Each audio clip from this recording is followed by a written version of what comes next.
berbicara Islam adalah berbicara Aceh, dan Aceh adalah Islam, simbol kejayaan Islam. Sebelum Nabi Muhammad lahir, orang Mesir sudah datang ke Aceh.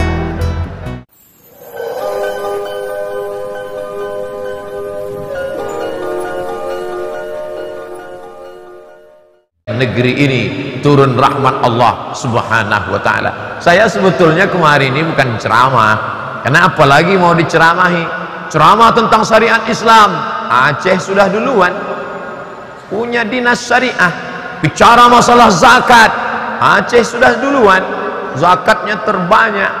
Bicara masalah wilayah hisbah, polisi syariah, Aceh sudah duluan. Makanya saya niat dari rumah waktu berangkat bukan niat mengajar, tapi niat belajar. Bismillahirrahmanirrahim, la haula wala quwwata illa billah. Langkah kaki kanan. Siapa yang keluar rumah niatnya untuk belajar, maka dia akan dapat pahala jihad hatta yarji'a, sampai dia pulang ke rumah. Dari mulai kemarin sore jam 2 sampai tadi malam, sampai nanti sore saya pulang ke Kuala Namu, besok pagi naik pesawat pulang ke Pekanbaru, maka 2 hari 2 malam saya tetap dapat pahala jihad tak berhenti. Kalau mau lebih lama jangan pulang-pulang. Jadi kalau saya tak pulang, saya tak dipanggil Ustadz Somad lagi. Itu siapa? Ustadz Toib. Tak pulang-pulang. Mohon maaf Pak Toib, jangan tersinggung. Bapak Ibu yang dimuliakan Allah Subhanahu wa ta'ala, maka mengapa Aceh ini bisa menjadi negeri yang islami? Orang tidak terkejut. Saya sampai ke Darul Hadis Maroko, saya lihat perpustakaan, ada buku 2 jilid, tebalnya 2 kali Quran, tak menyamakan. Judulnya Rihlah Ibnu Battutah, Explorer Petualangan Ibnu Battutah. Ibnu Battutah dari Maroko naik perahu layar sampai ke Makkah. Di Makkah dia tawaf, sa'i dan umrah. Selesai tahallul dia lanjutkan ke India. Dari India dia bercerita, aku pun sampai ke sebuah negeri. Negeri itu bernama Sumatra. Sampai ke pucuk Sumatera di atas, aku masuk ke sebuah kerajaan. Sultannya memakai jubah, ahli fikihnya memakai jubah. Mereka menunggang gajah, disebutnya di situ. Sultan itu menunggang gajah dan naik kuda. Aku pun diberi jamuan makanan. Ibnu Battutah 7 abad yang lalu sudah sampai ke Aceh, bercerita tentang kerajaan Islam Aceh Samudra Pasai, kerajaan Islam tertua di Nusantara. Oleh sebab itu, kalau ada orang melihat Aceh negeri yang islami, dia tak terkejut. Ulama-ulama kalau dibuka silsilah nasabnya, itu sampai kemana? Ke Aceh. Sumatera Barat ada tradisi yang besar, yaitu namanya Basapa. Basapa itu bersafar. Hari Rabu terakhir di bulan Safar, mereka pergi ke Ulakan dekat Pariaman, mengunjungi kubur wali Allah bernama Syekh Burhanuddin Ulakan. Syekh Burhanuddin, di mana dia belajar? Syekh Burhanuddin mengambil tarekat Sattariyah dari gurunya bernama Syekh Abdul Raub As-Singkili. Singkili artinya singkel dari Aceh. Orang yang pertama menerjemah Al-Quran. Al-Quran bahasa Arab, tak paham orang bahasa Arab, diterjemah Terjuman Al-Mustafid fi Ma'anil Quranil Majid. Quran Arab yang pertama diterjemah ke bahasa Melayu. Penterjemahnya adalah Syekh Abdul Raub As-Singkili. Syekh Abdul Raub Singkel punya murid. Muridnya yang satu pergi ke Sumatera Barat, itulah dia Syekh Burhanuddin Ulakan. Yang satu lagi pergi ke Jawa Barat, menjadi pengembang Islam di Jawa Barat, itulah dia Syekh Abdul Muhi. Syekh Abdul Muhi mengembangkan Islam di Jawa Barat, mengambil dari Syekh Abdul Raub Singkili. Yang satu lagi pergi ke Sulawesi, dia adalah Syekh Yusuf Al-Makassari Tajul Khalwati. Itu pun 3 silsilah nasab: Syekh Yusuf Al-Makassari, Syekh Abdul Raub As-Singkili, Syekh Abdul Muhi Pamijahan, Syekh Burhanuddin Ulakan. Semuanya mengambil dari Syekh Abdul Raub As-Singkili. Saya melihat buku emak saya kecil, Perukunan Melayu. Bapak Ibu yang sudah agak tua, umur 60-70, belajar sholatnya dari mana? Perukunan Melayu. Perukunan Melayu itu adalah ringkasan dari kitab Sabilal Muhtadin, kitab fikih yang ditulis ulama dari Kalimantan Selatan, namanya Syekh Muhammad Arsyad Al-Banjari.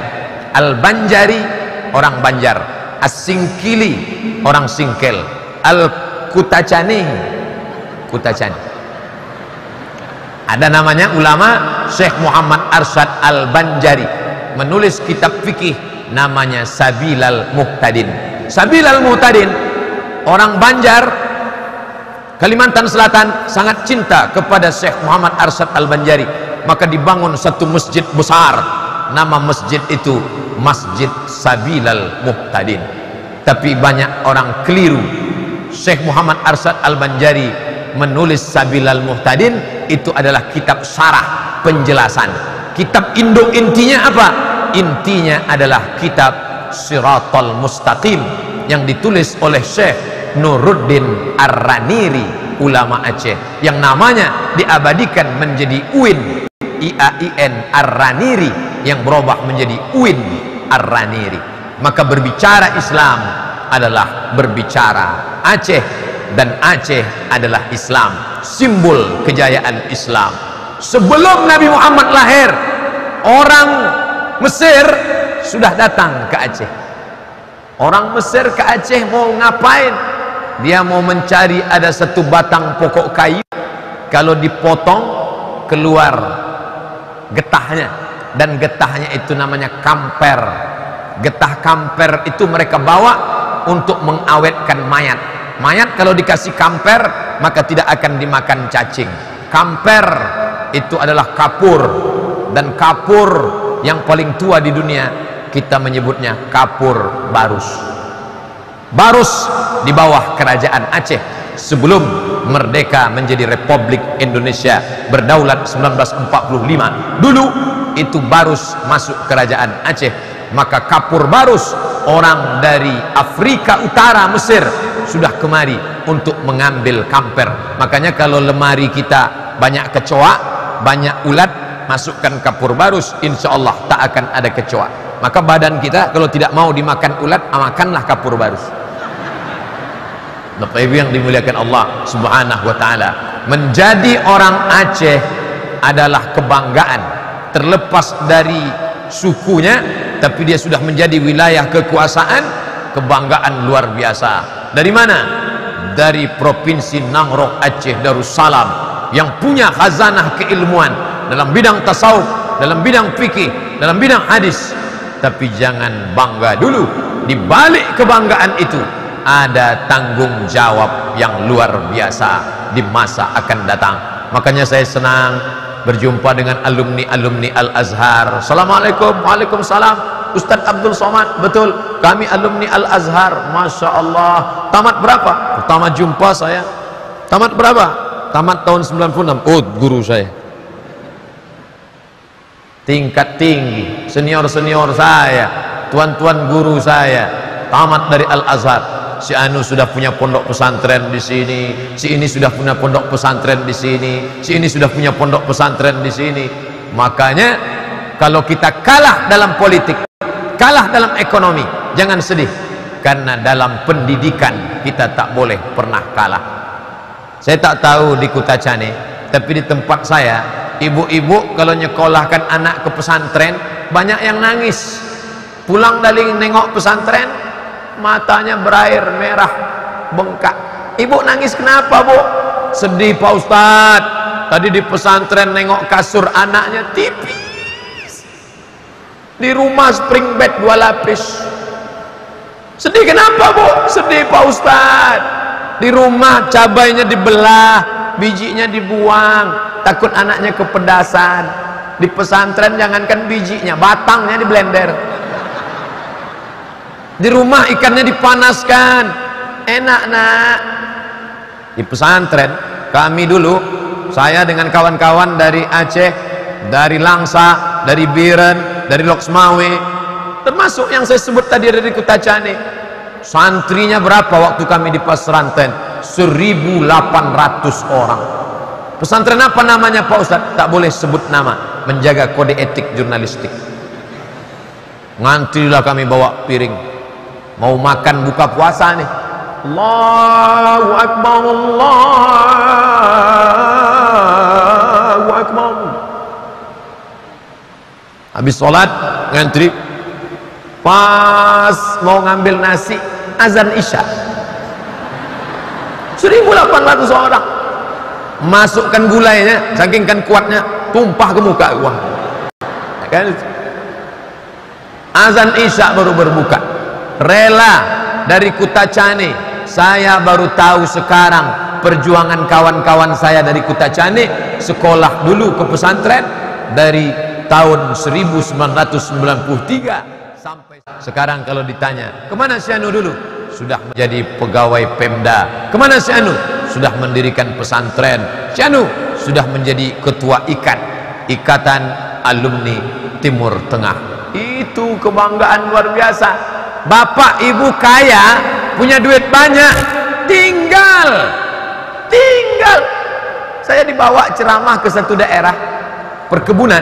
Ustadz Somad, ya, ini kebun sawit ya, ini yang punya satu orang Pak Ustadz. Wah ya, ini karet Pak Ustadz, karet yang punya satu orang. Berarti 2 orang? Enggak, 1 orang.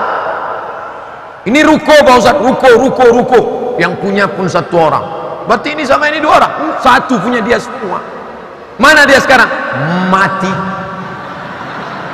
Nyata orang kaya mati juga. Apa yang dia bawa? Saya tanya, ada dia bangun masjid? Tak ada. Tak sempat dia bangun masjid. Oke, masjid tidak ada. Ada dia bangun MDA, Madrasah Ibtidaiyah, sibuk ngitung duit, tak sempat bangun sekolah. Andai dia ada bangun masjid, orang sholat di masjid mengalir pahalanya macam tetesan embun di tengah gurun pasir yang panas. Andai dia ada bangun MDA, anak-anak baca Quran, mengalir pahalanya. Sekolah tak ada, MDA tak ada. Lalu apa yang tinggal? Bini Pak Ustaz. Banyak. Salahkah? Tak salah. Tapi kalau sempat mendidik anak, ada anaknya jadi ulama, ada anaknya jadi bupati yang membangun masjid Islamic Center, ada anaknya yang jadi anggota dewan memperjuangkan Pemda Syariah, ada anaknya yang jadi orang kaya yang menyekolahkan anak yatim. Tak ada. Lalu anaknya kemana? Anaknya tinggal 2 Pak Ustaz. Tadi katanya anaknya banyak, tapi perilakunya 2. Kalau tak jadi hantu, jadi setan. Akibat tidak sempat mendidik anak-anak. Maka kita bangga, ini masih ada anak yang lari-lari tuh, ada anak lompat-lompat tuh, ada anak tadi luar. Kalau ada anak di masjid lari-lari, lompat-lompat, menjerit-menjerit, ribut-ribut, nangis-nangis, berbahagialah. 20 tahun akan datang, Masjid At-Taqwa Kutacane masih tetap akan ramai dengan halal bihalal. Amin.